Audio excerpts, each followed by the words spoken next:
arriba, ¿ya? Ese es un error.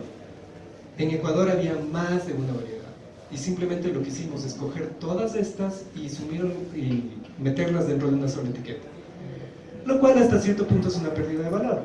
El cacao de arriba tenía su fama, el cacao de Machala tenía su fama, el cacao de Balao tenía su fama, el cacao de Bahía de Caracas tenía su fama también, aunque después hizo un lío, porque si ustedes se dan cuenta, Bahía, para alguien que no habla español, suena igualito a Bahía de Brasil. Entonces la gente se confundía, decía, no, es que yo quiero cacao de Bahía. ¿Bahía de Brasil? No, ese no me gusta. ¿Bahía de qué?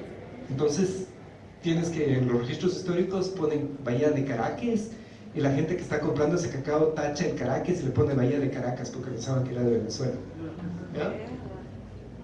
O sea, uno lee los archivos, o sea, lees papeles viejísimos y te topas con ese tipo de cosas. Alguien puso, no, tachó Caracas y dice, no, es un error, esto es de Caracas y es venezolano, no, pero no es David. O sea, otra cosa que complica más la vida. Más o menos en 1927 hay enfermedades en el cacao criollo que tenían en Trinidad y Tobago, que es una isla en el Caribe, y la gente de ahí importa variedades de forastero, o sea, de cacao amazónico. Se mezclan los criollos con los amazónicos y salen los cacaos que se conocen como trinitario, que también se traen al Ecuador porque son variedades de alta productividad y se mezclan con la genética que teníamos aquí. Entonces, es un show, o sea, literalmente tienes una sopa de cacaos que hay en el Ecuador. Y ya para complicar la vida aún más, está nuestro amigo el CCN51. ¿Ya?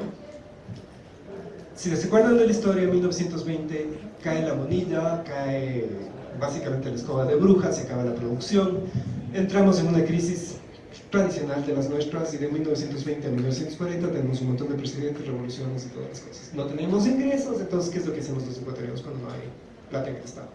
Revolución, eso es normal. Ahora, la parte graciosa es que después de básicamente 60 años de esta crisis, un agrónomo trabajando en una finca que se llama Teo Bro, que estaba por Naranjal, hace mezclas. Y él hace una mezcla con ICS 95, que es un cacao trinitario, el IMC 67, que es un cacao amazónico, y el Oriente 1, que es una variedad de cacao que este señor colecta él solito en alguna parte de Pastaza. ¿Ya? Y de las 51, o sea, bueno, de las 100 y pica mezclas que hace, esta variedad resulta súper buena en términos de producción. ¿Cuál es el problema del CCN51? Si ven el origen, ¿no es cierto? Tenemos un trinitario, tenemos un amazónico que sería el IMC67 y tenemos otro amazónico que es el Oriente 1. Por ningún lado se cruza con la genética del amazónico. Entonces, el CCN51 es un buen cacao porque tiene buena productividad, es resistente a enfermedades y todo, pero no tiene aroma. ¿Ya? Que era como la característica básica que hacía que el cacao ecuatoriano se buscaba. Entonces, sirve, pero no es el mejor cacao del mundo, al menos en términos de organoléptica. De ahí, si es que en un rato tienen tiempo, les aconsejaría que busquen estas palabras claves: Geographic and Genetic Population Differentiation of Amazonian Chocolate Tree.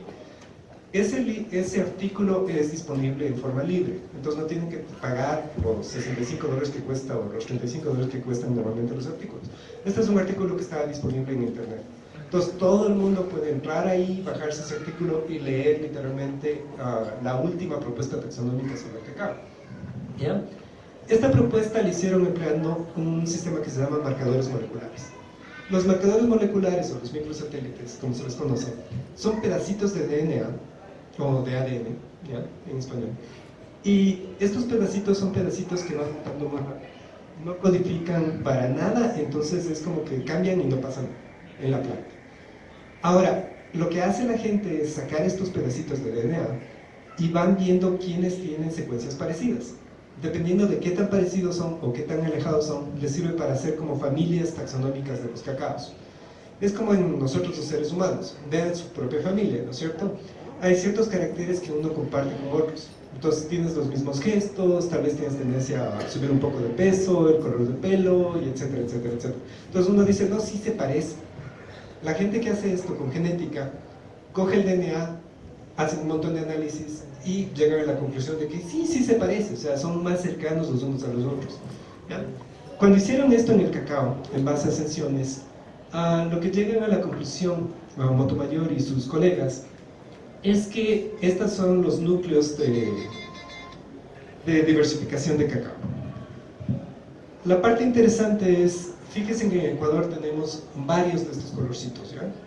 El amarillo es el criollo de Esmeraldas, ¿ya? Este triangulito que está aquí en la costa del Ecuador y que está también en Zamora, es lo que se llama el clúster genético del nacional, que es el cacao por el cual se le conoce al Ecuador. Y en el oriente tenemos esto que responde a la formación de Curaray, que es el cacao amazónico. Entonces, en un país de este porte, porque somos chiquitos, tenemos 3 puntos de diversificación genética de cacao, más los cacaos que los seres humanos